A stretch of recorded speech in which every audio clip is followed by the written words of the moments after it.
No, please let us go. Help us.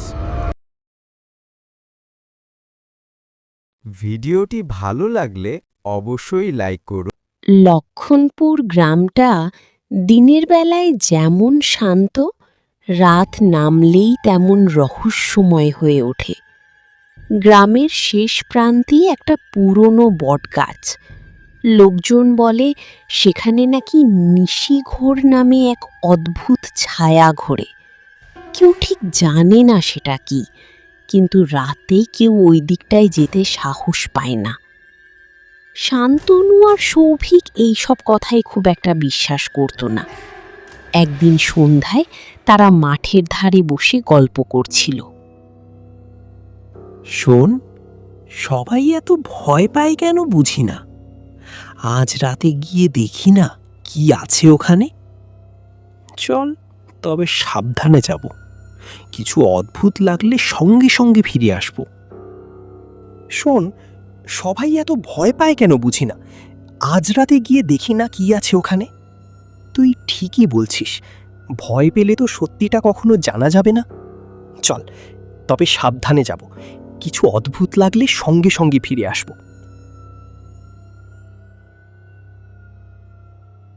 রাত একটু গভীর হতেই তারা দুজন টর্চ নিয়ে বেরিয়ে পড়ল। চারদিক নিস্তব্ধ, শুধু ঝিঝি পোকার শব্দ।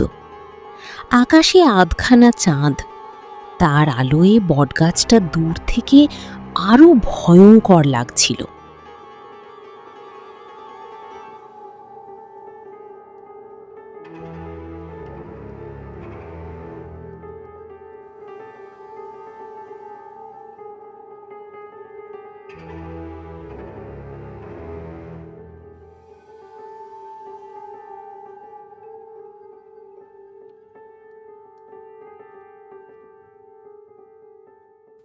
এখানে তো কেউ নেই।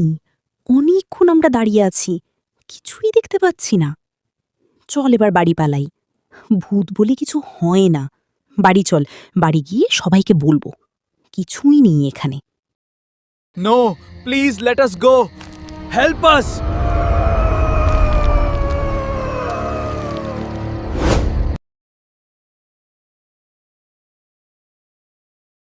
ভিডিওটি ভালো লাগলে অবশ্যই লাইক করুন আর এমন ভৌতিক গল্প শুনতে আমাদের চ্যানেলটি সাবস্ক্রাইব করতে ভুলবেন না।